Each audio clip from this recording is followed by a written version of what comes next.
Blog Talk Radio. You're listening to author G.D. Grace's A Touch of Grace, Literary Magic, on Blog Talk Radio.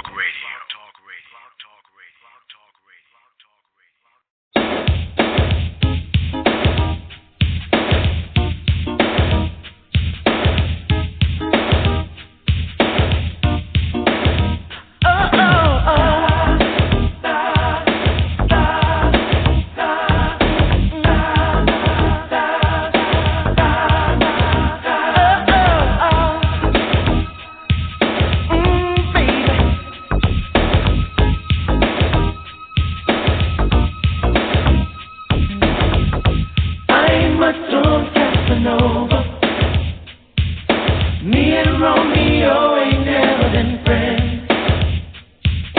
Can't you see how much I really love it? Gonna sing it to you time and time again. Oh, Casanova, Casanova. Oh, Casanova, Casanova.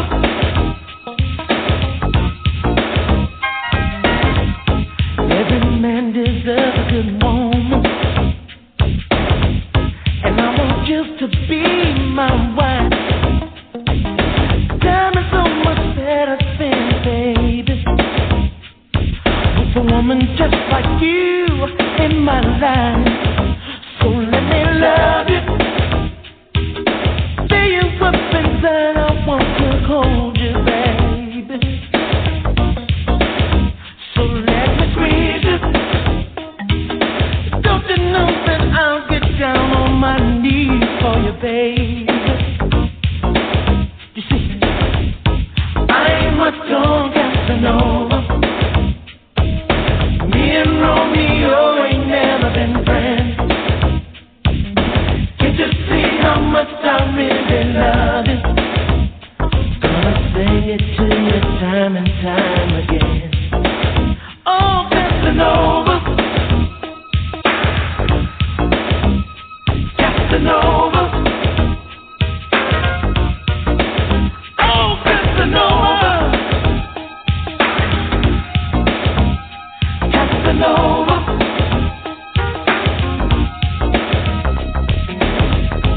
Every time I wanna see you,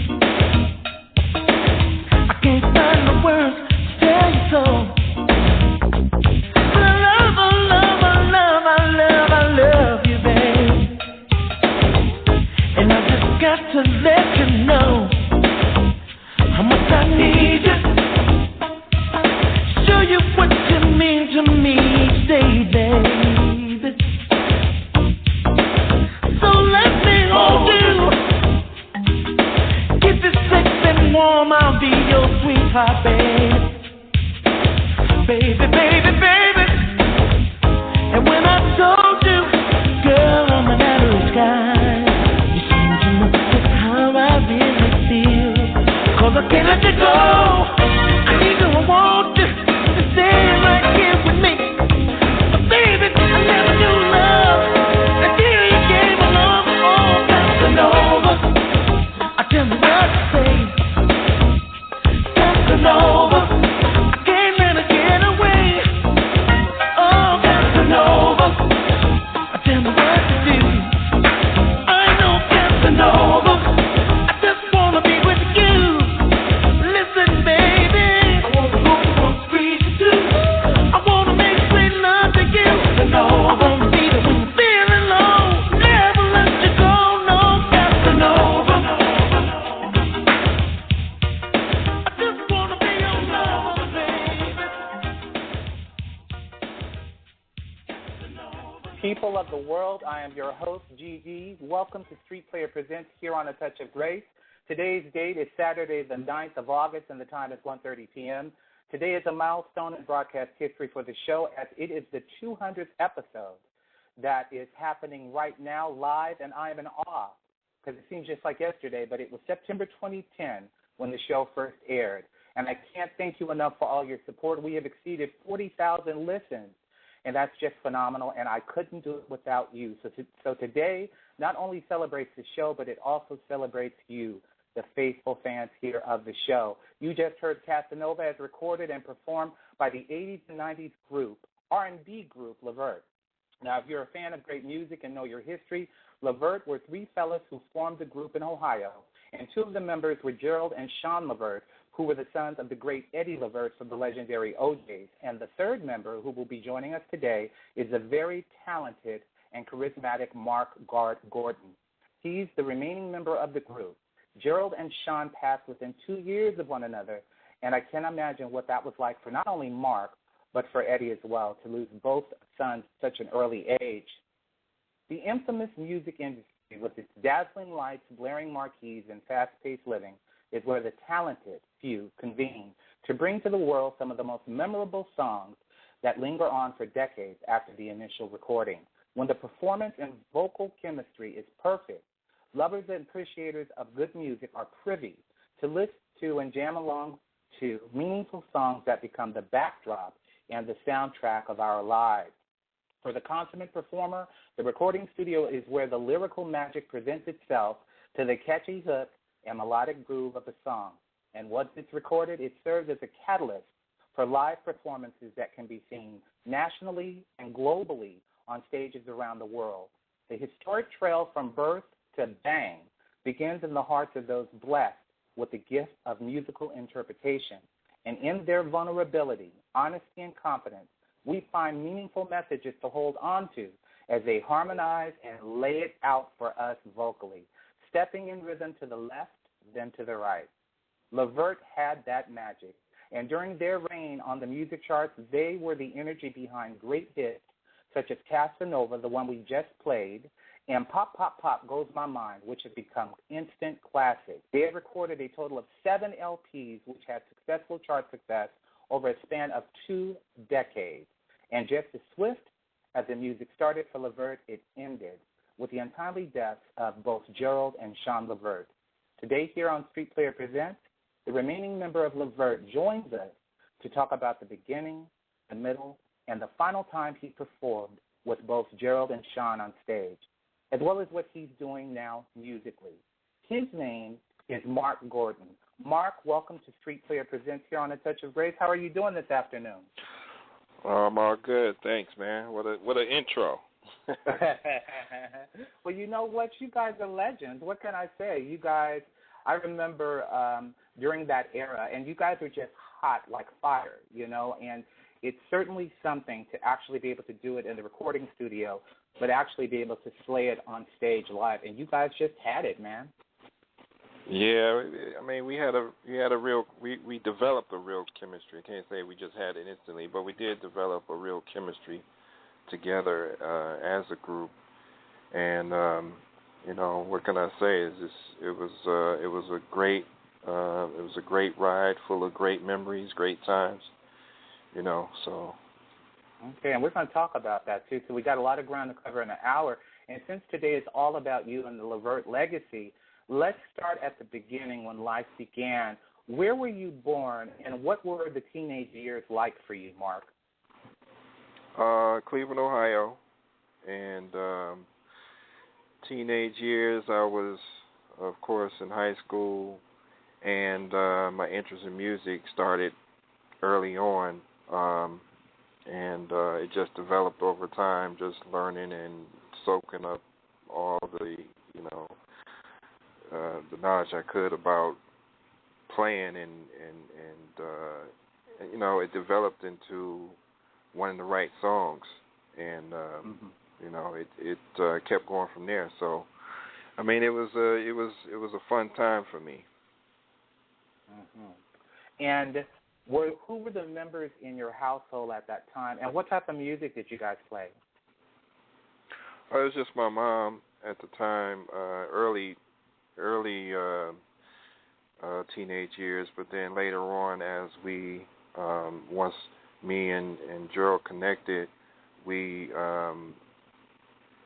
started writing songs, and eventually I stayed with. You know, I was over there so much, it was just like a nonstop thing. So I ended up staying there for a while until we developed our own things, and that was that was really the beginnings of the group. Mhm. And so, did you and Gerald go to school together? No, actually, we was in rival schools.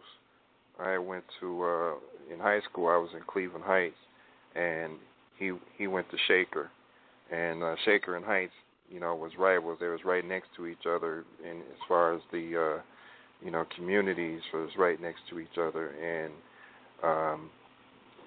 we was rival schools, but they known, in Shaker they, there was never a problem with me coming to Shaker and Gerald coming to Heights. Like, we did talent shows. I did a talent show with me, Gerald, and a couple other guys that were singing at the time, and we did a talent show in Cleveland Heights, and we did our thing at the time, and then we went on and did some stuff at Shaker also. So, we was just kind of making some runs around different schools, and just trying to do what we can do as far as the gifts that was given. Mm-hmm. Now, at the time, so how did that first meeting with you and Gerald happen? How did you guys meet each other? Well, actually, my mom had took me over there because she knew his mom, and we ended up meeting that way. And after that, it was just history. And actually, the first time I went and connected with Sean, and Gerald wasn't even there. And then Sean, went back and told Gerald, and then, because they had a piano in their foyer. And so, me and Sean connected, and I sat there and I played a little piano, and so he went back and told Gerald. So the next day or so, went back and connected, and that was history. Yeah, definitely so. And so when you're talking about playing the piano, were you self-taught, or did you go to school to learn the fundamentals of playing a piano? I was self-taught, but I did, start taking some lessons. But my first initial thing was, I had started playing other instruments first, and but once I started to feel like, well, I can't write songs with a trombone, at least I didn't think so. And I played violin too, like in elementary school on, through junior high. So those instruments kind of propelled me to do, other things, because, it's a string instrument, and, you have to, kind of use it by ear, knowing the scales and things like that. So that kind of helped me in that way. And from there, just practicing at school one day, and another guy who played, actually he played a woodwind, and he showed me a song on piano, just something that was, actually it was Mr. Magic, and I started playing that from there. It was just like I fell in love with playing the piano, because, you can actually play the songs that was out at the time on the radio that you would hear, and that's kind of how I learned, was just figuring out how to play those songs. Mhm. Yeah. Mhm. Now, something's going on with Blog Talk Radio. I'm not really sure what it's going to do, but I'm hoping that it's not getting ready to do what I think it's going to do, and that's cut us off. So I might have to re-prepare this episode, and then we'll continue. But let's talk about the group, the O'Jays. So at the time, did you know that Gerald's father was Eddie Levert of the O'Jays? Yeah, I had heard it, and I wasn't really,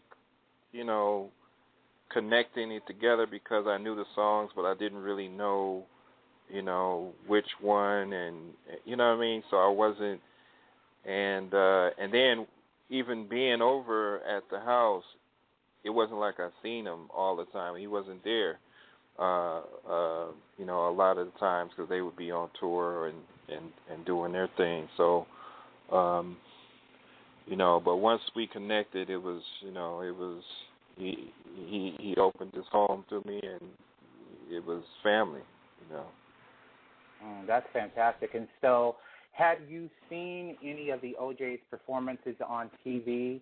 And if so, were they the inspiration behind the concept for Levert, or did you get your inspiration from other groups that were at the time? Well, we was influenced. I mean, of course, by a lot of, you know, we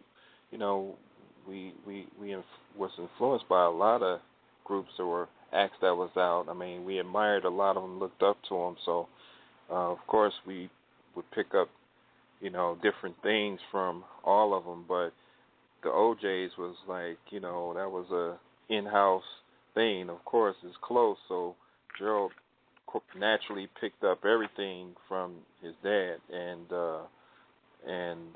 without really knowing and paying attention. But it was just one of them things where he mimicked, you know, and could really do his dad, and you know, so it was crazy because he just had the, you know, this voice that was distinct, and you know, no other kid had,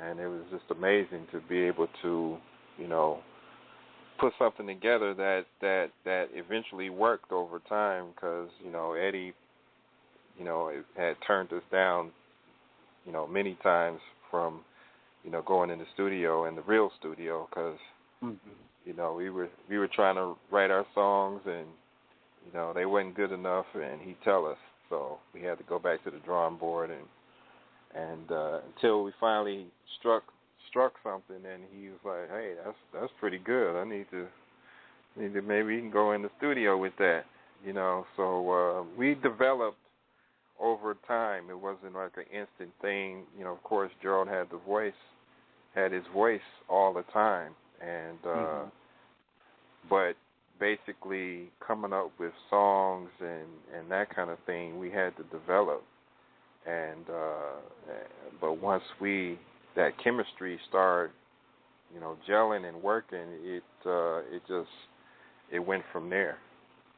Wow. And so, and in the music business, especially when you're dealing with someone like your Eddie Levert, who's actually been out there in it and has worked some of the toughest circuits, I'm pretty sure, at the beginning of their career, where you actually had to know what you were doing when you stepped in front of some of those audiences, such as, you know, the Apollo and places like that, where people will let you know if you're in or you're out. So when he gave you that feedback, what did it sound like when he gave you that feedback? What were some of the pointers that he gave to the three of you when he was shooting you down?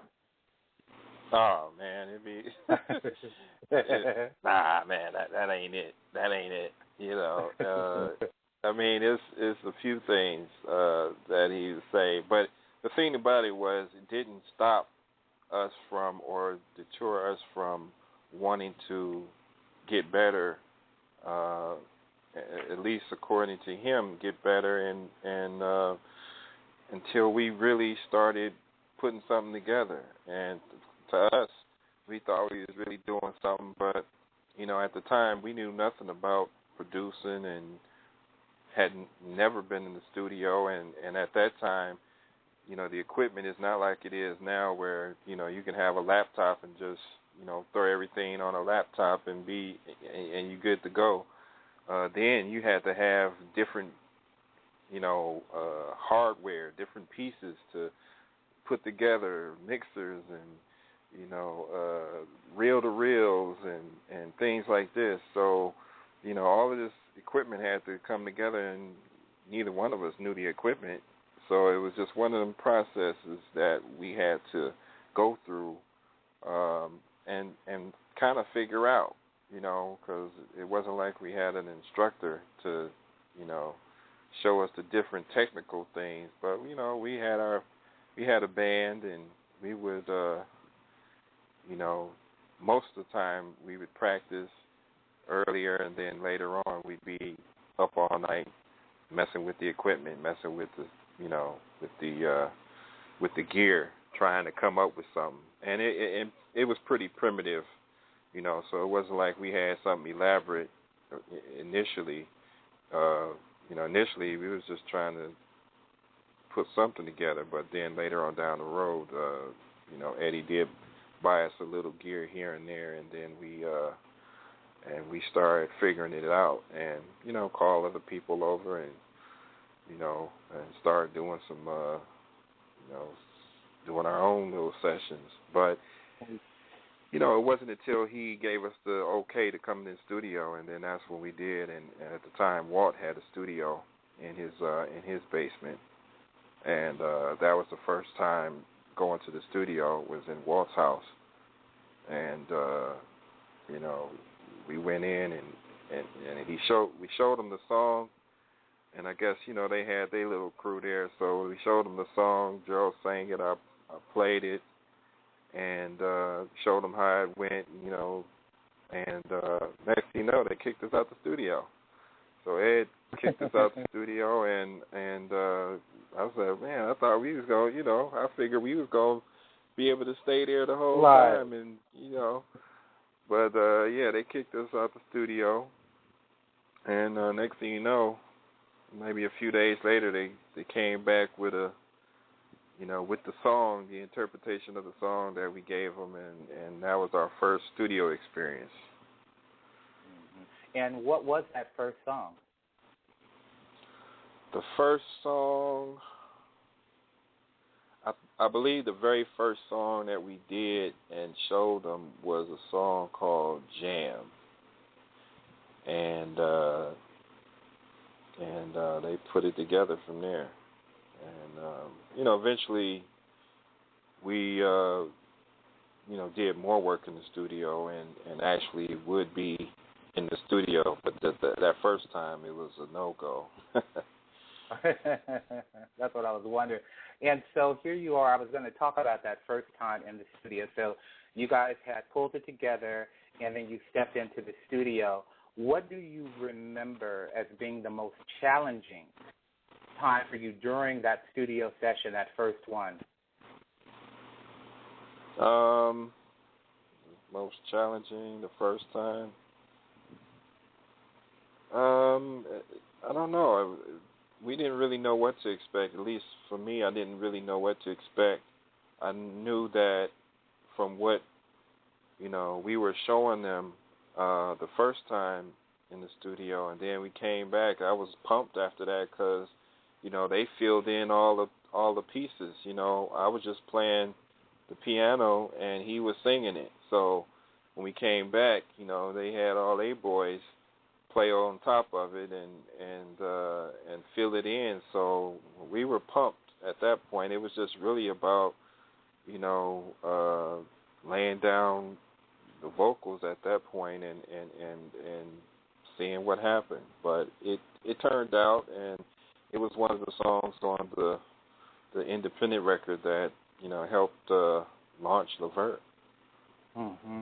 And so, you know, what's incredible, first of all, I think it is just incredible the way that Eddie Levert did not want to, you know, carry you. He wanted you guys to walk your own path, you know, and in walking your own path, I honestly believe that that's probably why you guys had a very distinct sound, that it wasn't you were copying off the O'Jays. You really had your own distinct sound. And thinking about the mastermind behind, you know, Eddie and Walter, I'm pretty sure that there was a method to their madness. So let's talk about the Philly sound as a whole, because when I think about Soul Train and Don Cornelius, I know that the O'Jays were part of the very first broadcast of Soul Train because they were good friends with Don Cornelius.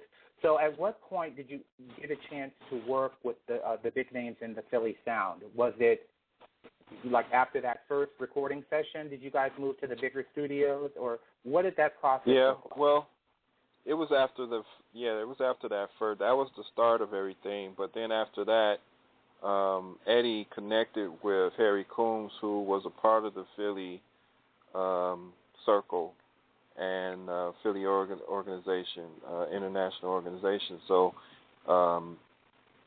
him and Eddie kind of, you know, put things together to do that independent record. They put together this label called Tempre, and that was the independent label that did the I Get Hot record, and so that and in that, different people that was a part of that Philly sound produced and wrote a few songs that was on that independent record.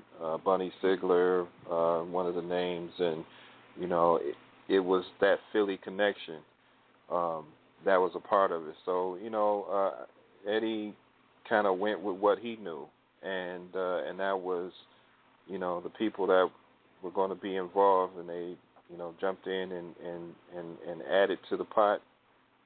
Harry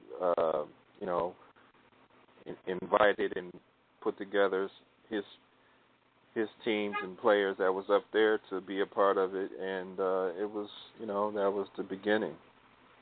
That was the start of it. Did you ever get an opportunity? I had Bruce A. Hawes, who was one of the songwriters for the Sounds of Philadelphia. Did you ever get a chance to work with Bruce? Bruce, what's the last name?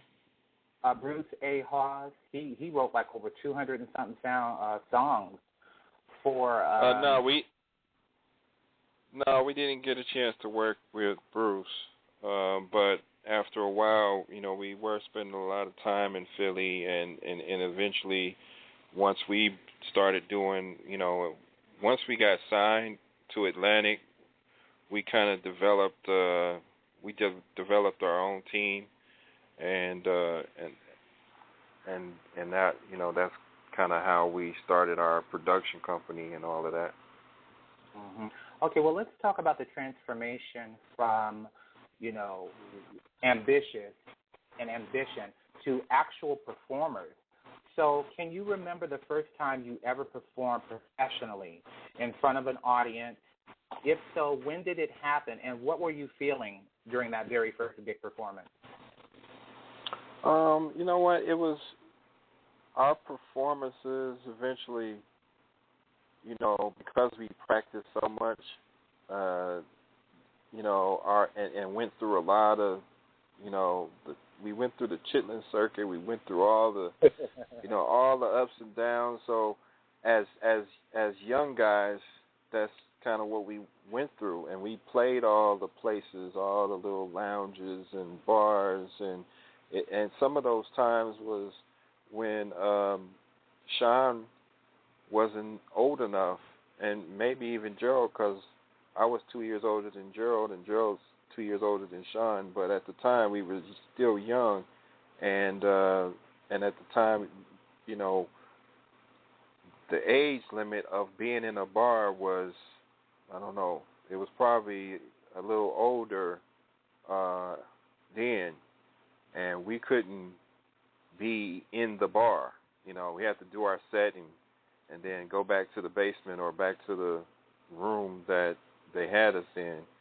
But we were playing all these little places, some holes in the wall, some, places where it was only 4 or 5 people, and so we had our, we went through the hard knocks of rehearsal.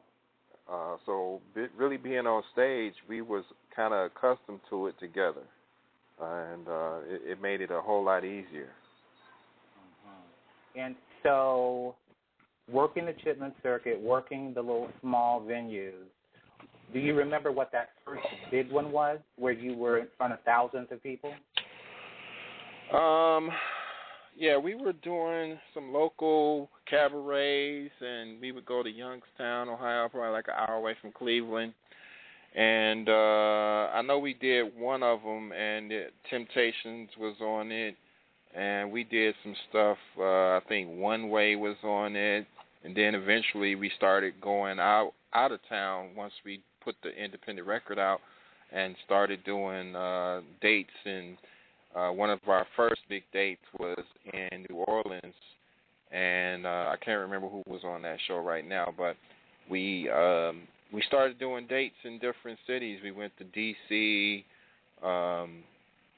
we started doing dates and opening up for other acts, national acts, and so those were all fun times.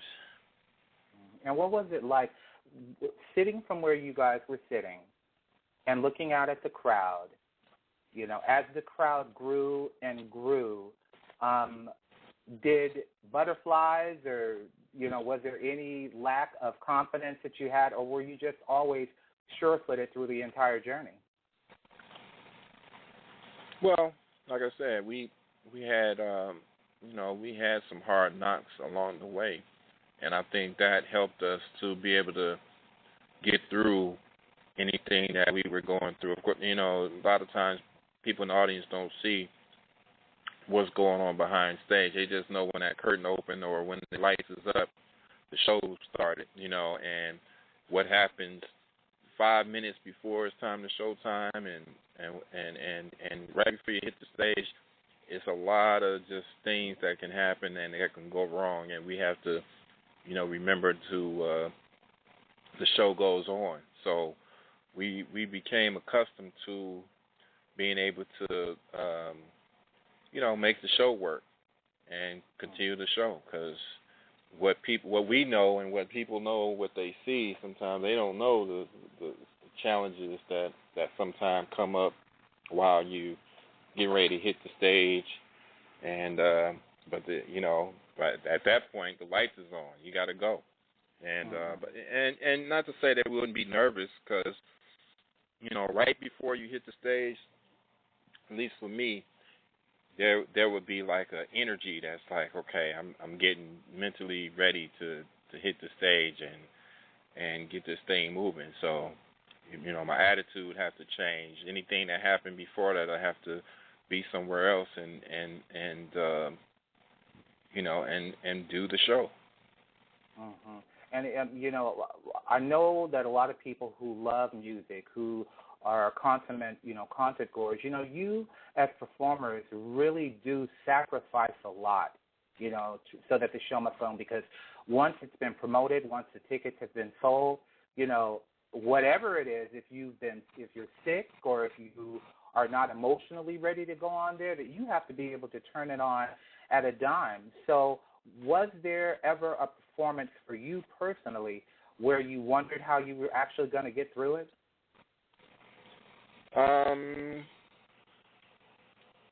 Yeah. I mean, it wasn't like, it wasn't like I wasn't going to get through it, but it was more like if something happened and just being able to recover from it and keep moving, because at that point all eyes is on you and you have to, get back in sync if you get out of sync. And but it was never like, well, am I going to get through it? I was never where I was too sick to basically go out there or anything like that. So, but it all the hard work of practicing paid off. Mm-hmm. You guys are consummate showmen. You were born for it. So what we're going to do, we're going to take a music break. We're going to listen to Pop, Pop, Pop Blows My Mind. And then we're going to talk about that very first experience when you were signing the contract. So sit tight for just a second, and we're going to listen to Pop, Pop, Pop Blows My Mind, okay? All right. All right, sir. Hold on. Okay, everybody who has tuned in today, if you're listening, I am interviewing the remaining member of Levert, the very talented and charismatic Marc Gordon. So what we're going to listen to now is another song made famous by Levert. It's called Pop, Pop, Pop Blows My Mind. La, la, la, la.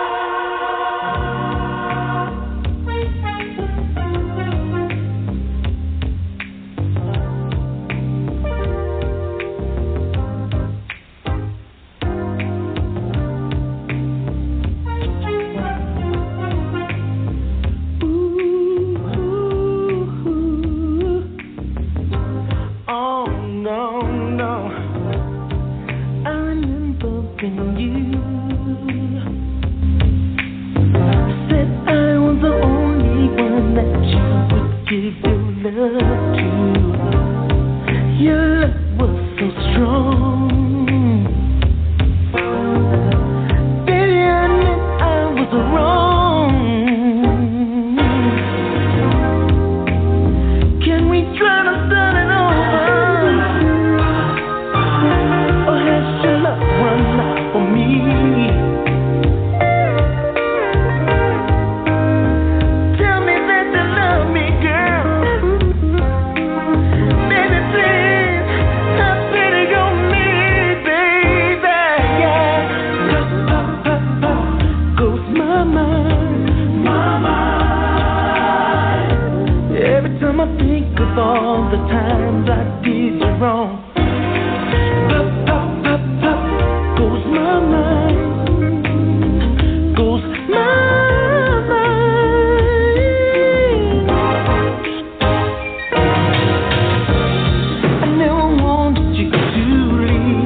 returning from a music set. That was Pop, Pop, Pop Goes My Mind by Levert. Today we are talking to the incredibly talented Marc Gordon, who is the remaining member of Levert, and so we are going back into the interview. So, Marc, what I want to know, God, that song is just timeless, just a classic. When did you realize, at what point in time, with the release, that your lives would not be the same after that point? When you actually got success, what did that moment feel like for you?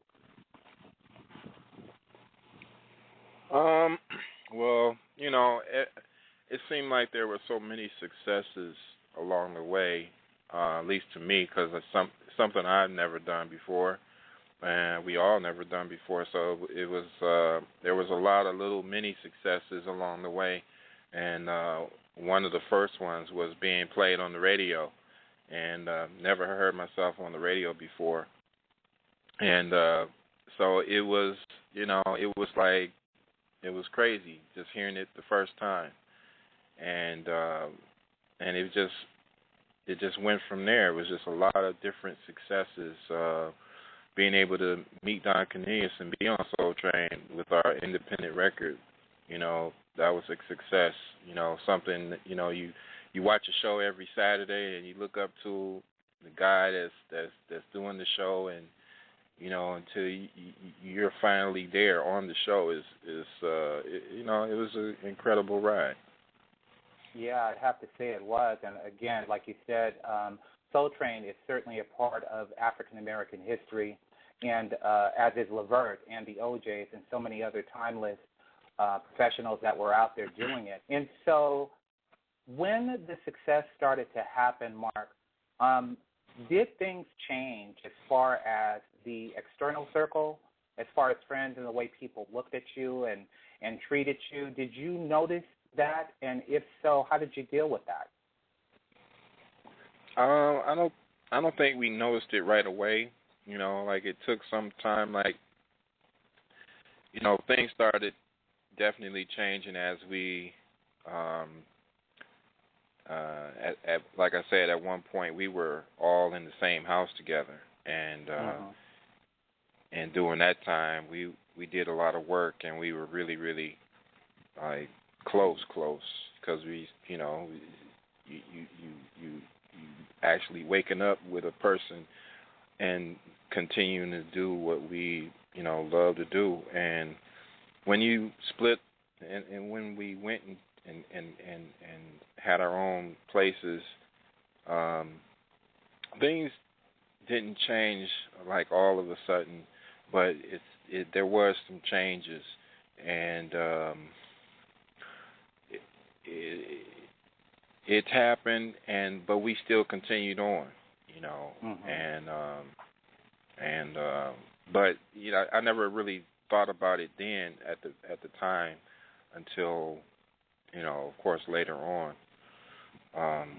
But it does affect, you know, what happens in the future, whether or not, you know, what's the next moves, how you move at that point, and things did change.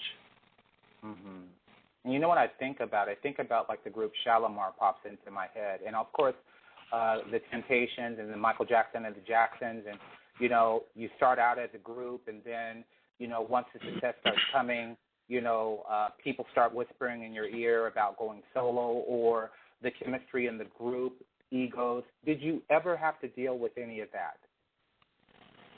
Well, yeah, I mean, that's I believe is the nature of the business, and it really is dependent on the people that's in the circle to maintain that, you know, that foundation, because, you know, the business that's the business.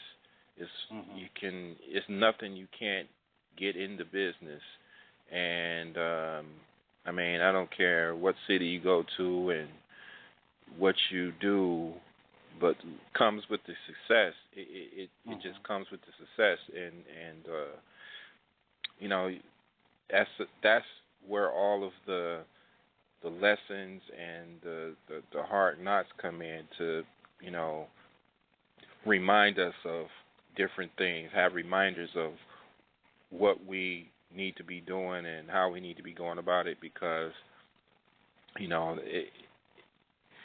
obstacles come in different, with different looks and different faces, and without,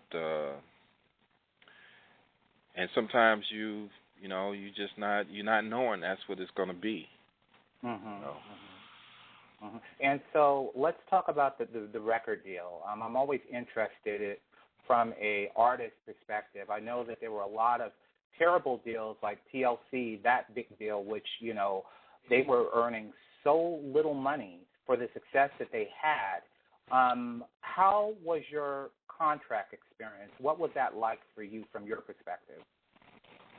From my perspective, it was,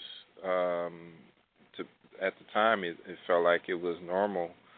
In the beginning, you don't really understand all of that, some of the details, because you're so pumped of doing what you're doing.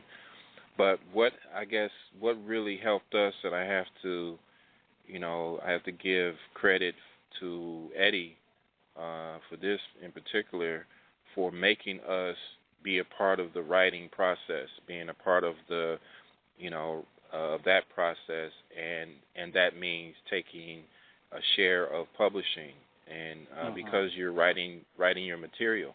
And if we hadn't done that, then I think, some of that same story would have been for us also. I mean, that's one good thing that we had in our corner, is being able to be self-contained enough to, write our own material. And we had others in that too, in that process. But I think being a part of that, I think that, that part of the horror of being in music business wasn't a big problem, because we were writers and producers, and were able to take share of our publishing.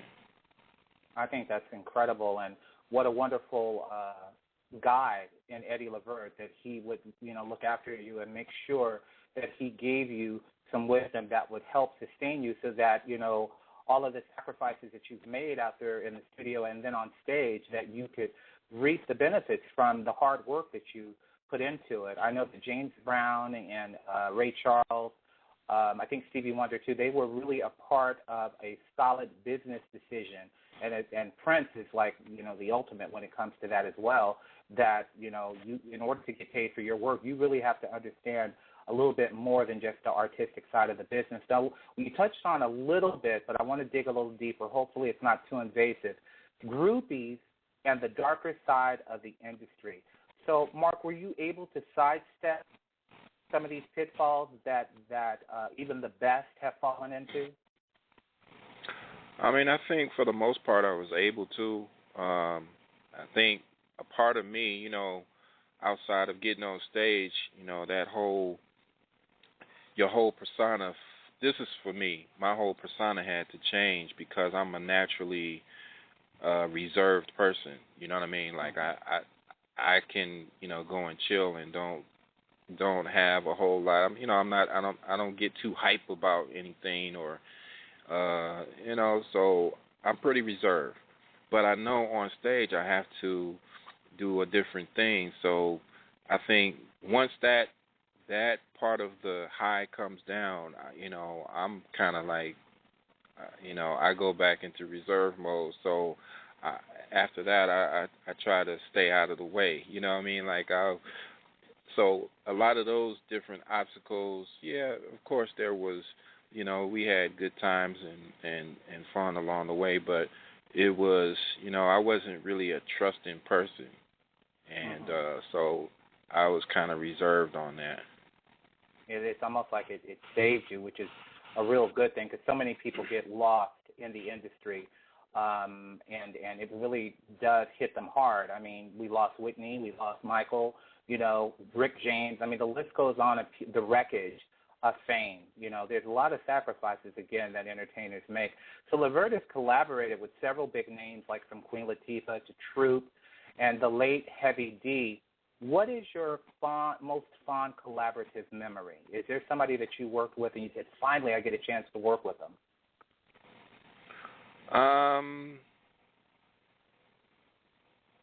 You know, at the time, things were just happening, and it wasn't even a thought of, you know, where every experience was, you know, a learning process and a great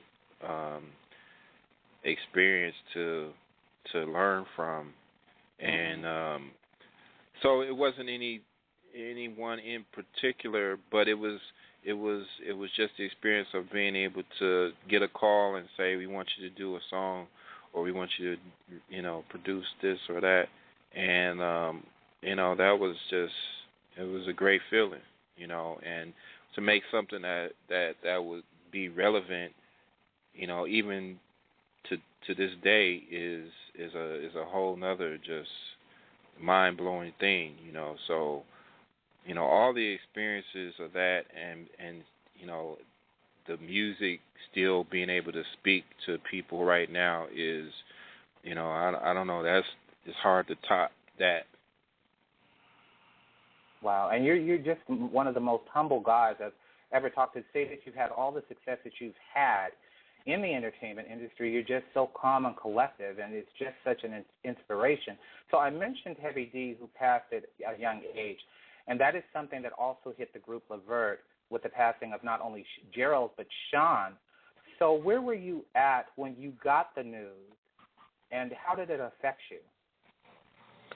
Well, for Gerald, I was in L.A. because we were in, I eventually moved to L.A., and I got a call from a friend and was saying that, you know, Gerald had a heart attack, and so I was, you know, of course I was alarmed at, you know, initially, like, but then I thought about it. I was like, well, you know, this is, you know, Gerald, this is a wake-up call for Gerald to, you know, maybe to you know, get healthy and either lose weight or, you know, or whatever.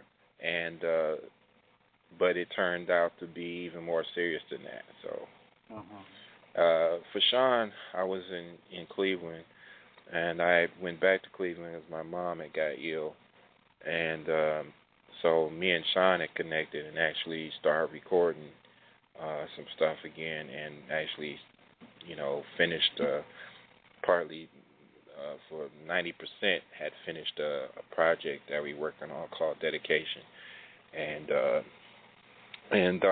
when I got that news, I was at home talking about the, you know, just some marketing things with a friend, and next thing you know, I got a call, and I was like, oh man, what's I didn't know what was going on, so I ended up at the time his mom stayed around the corner from where I was, and I ended up running over there just nervous, and I could barely just drive because I just, my mind was blowing at the time because I couldn't even believe that something, you know, was even close to what I thought I heard, and I you know, and that's how that happened. Wow. With Heavy, I was in Cleveland too, but with Heavy, I had been kind of keeping up with Heavy, and we had connected on Twitter, just hollering about his new project, and you know, we were talking about linking up when I come to LA. So, you know, because I wanted him to be a part of this project, and so he's like, man, can you get out here? You know, we'll hook up. So, and then that happened like probably a week or so after that, and like, wow, it's just crazy. It's just that, and the industry is such, you know, you had mentioned health and being healthy. I know that Heavy D had actually lost weight, but was there ever any pressure from the music company, because both Gerald and Sean were bigger guys, was there ever any push from the record company for them to get smaller or get healthier? Was there ever a push for that? Well, I mean, I think during our earlier times, he wasn't, the weight wasn't a big issue until later on. And I was hearing that there was talk about it because I had actually went to a fat farm and was trying to get get that together, and he ended up somehow in an accident. Somebody kicked him or something, and he messed up his Achilles, and so he was in a cast. Yeah, so he was in a cast for a while. But, I knew there was talk about it, while he was in his solo career. But early on, there wasn't talk about him losing weight or anything like that. We were small at the time. Maybe not as small as some regular guys, but we were smaller than where it ended up being down the road. So, and the last performance, do you remember the last performance that Levert did together as a trilogy, where it was you, Gerald, and Sean? Do you remember the last performance? I want to say the last performance because we had, for a while hadn't talked. Me and Gerald hadn't talked, but then we had connected again in L.A. And he was doing a string of shows that was on the West Coast, and told me to come down. So I went to the show, and it was one of the shows was at the Universal Amphitheater, and so of course, I came out on Casanova, and we just stepped right in line like we hadn't, missed a beat, and the crowd was, into it, and that was one of the times I know there, and I think I joined him on in Las Vegas too. So it was a West Coast run that we had all been on stage together for the last time. Wow. Well, I have to tell you, my sincere and deepest condolences to the Levert family, because, again, that was just such a tragic loss. And then for it to be hit with a double dose, Sean, a couple of years later, it's just, horrible. So when you first got a chance to talk to Eddie during this time, what was that discussion like? I can't even imagine. During which time? With Eddie, the first time you spoke to him after both of the deaths. Well, we actually the one time was before Sean. We was working on a record, and they came down and recorded their parts, and me and Eddie was in the studio together. We was really by ourselves because I was recording in our old facility where we had Treble Productions in Cleveland, and so it was really a ghost town. There was nobody there. There was nobody, it was nobody working. At the peak of everything, there was probably always a good 10 people there, and a few people that was working for the company. And so it was. We sat there and we worked on the song, and we talked, and it was just weird. And we had, we shed tears because it was weird that we were in the studio, and this is what he said, that it was just crazy being in that building doing what we were doing, and Gerald was not there, because it was just like always, and it took some time to get used to knowing that he wasn't going to pop through one of the doors in the rehearsal room and just come through, bust through, say something funny or whatever, and it took some time to get used to that, and eventually, he's not going to, it's not going to happen, but my memories of being in the building and the things that we were doing, that's what I remember. So I was just still like, it was still some getting used to of just knowing that he wasn't going to come through those doors. Wow. Well, and do you keep in touch with Eddie today? We talk here and there. I haven't seen him and talked to him in a while, but yeah, we still connect and when I'm around, in the area. Mm-hmm. So let's talk about Marc and the future for Marc.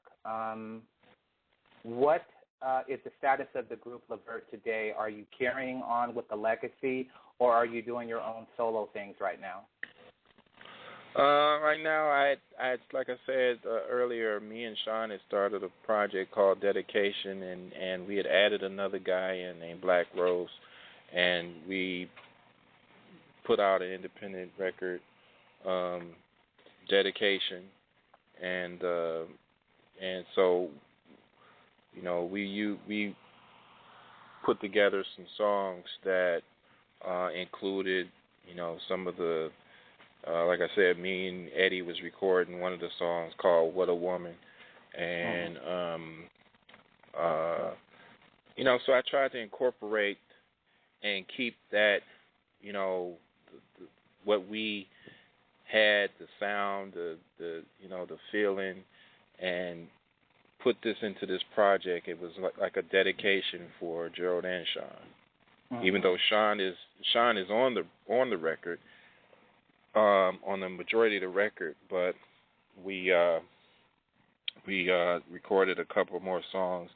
One was the song for Sean called "My Brother," and it was something that I felt like I wanted to do after that. It took some time to regroup after all of that. It was just it had me gone for a minute. But we, I wanted to really show what we were putting together and share it. And, I just felt like it's something I needed to continue to put out there. So the project was Dedication, and the group, we changed it from Levert to LeVert II. Because me and Sean was the last two guys, and we added in another guy. And, we just wanted to, make sure people knew that we were continuing, but this is a second branch of an off, branch of Levert. And what is there something that you would like the fans listening today to know about your friends, the type of guys they were? Man, it is, like I said, the chemistry is, all of that was just irreplaceable. You can't have that, I don't know, the love and the drive that we had together. I miss that. And they were special guys, they were definitely special guys.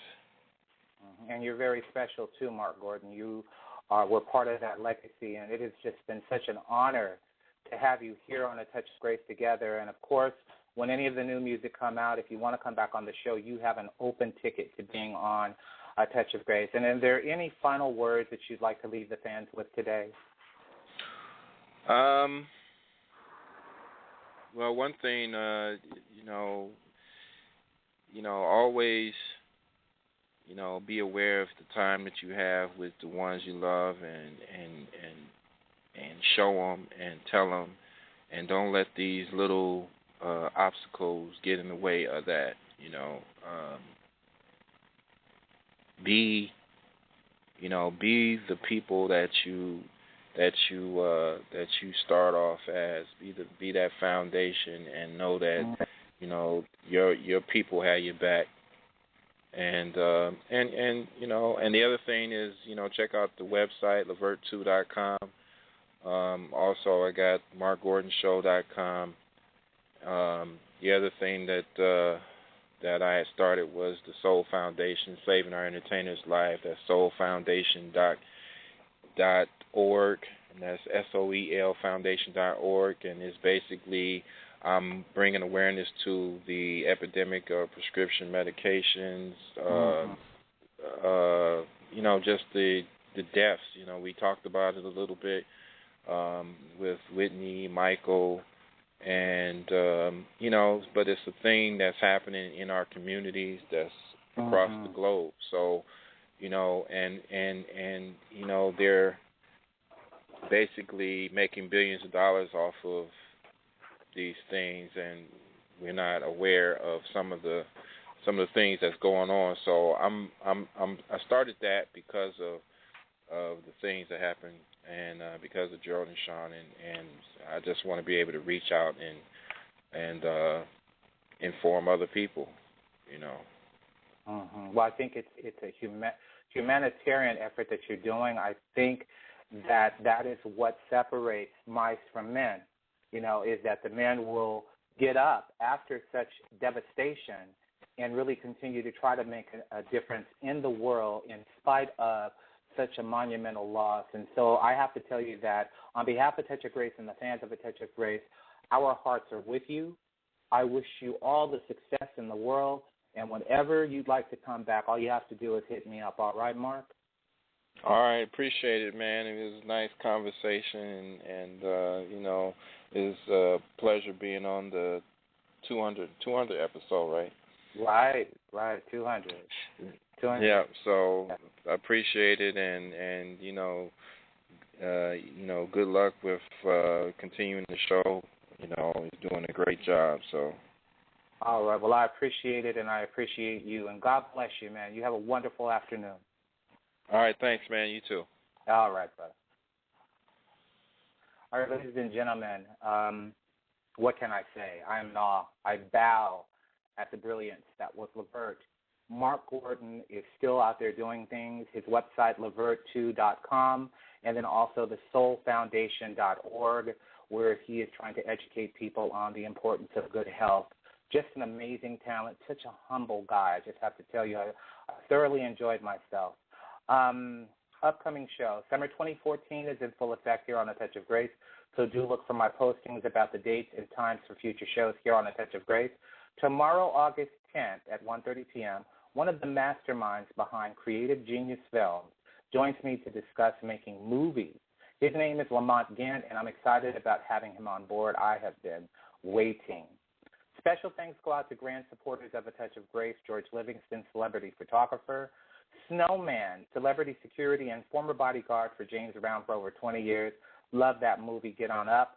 I'd also like to thank my friends, my supporters of the show, World Media. I have to tell you right now, they're the ones behind the interview today that we just heard, as well as, you know, Howard Hewitt and Ray Goodman and Brown and Shirley Jones, and Extravagant Entertainment is woven in there as well. They have just been phenomenal supports of the show. Great guests, great legends. And also the inspiring man behind Coffee with God by Randy Rand. Louis Randy Van Wilkerson is a grand supporter of this show. And if you haven't checked out his wisdom, Google him and get to know him. He's really a fabulous human being. Now, in the words of the late wise Maya Angelou, and I keep reciting these words to myself because I never want to forget, when someone shows you who they are the first time, believe them. We miss you, Maya. And now for a treat. The final song of the interview is called Good Old Days, and how ironic that we are remembering the good old days by Levert. Everybody, thanks for tuning in today. Thanks for making us 400 strong. Thanks for helping us reach 200 episodes. You take care. God bless. GD loves you. Here's Good Old Days. Yeah. Can we get them back? Yes, we can. Can we get them back? The good old days. Can we get them back? Yes, we can. Can we get them back? The good old days. Can we get them back? Yes, we can. Can we get them back? The good old days. Can we get them back? Yes, we can. Can we get them back?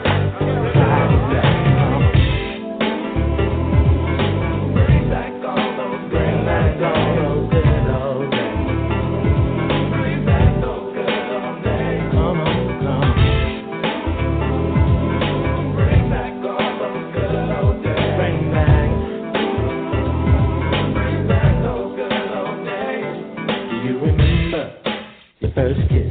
Sometimes it feels good just to reminisce about the old days and how it used to be. When it only cost $1 for a movie. We used to do the bump and everything was shit. Right on was a cool thing not to live. Somebody tell me why did it go away? Tell me what happened to the good old days. Bring back all those good old days. Bring back those good old days.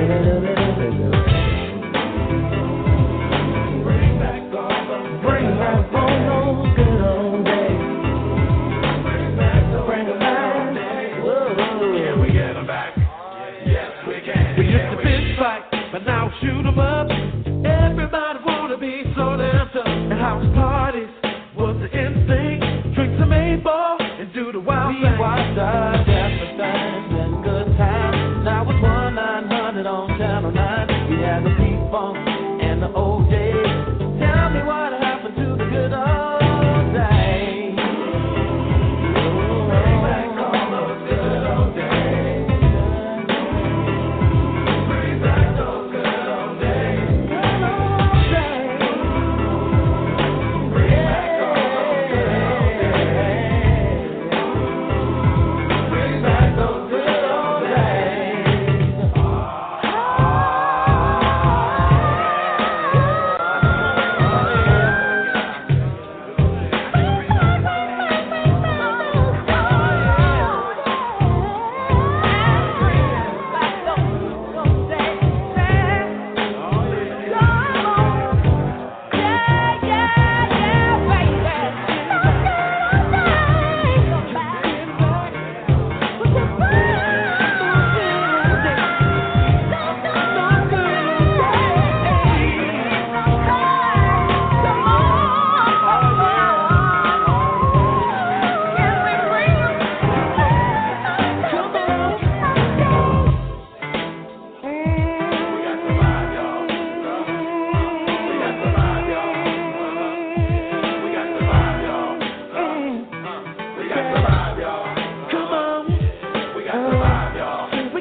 You're listening to Arthur G.D. Grace's A Touch of Grace, Literary Magic, on Blog Talk Radio.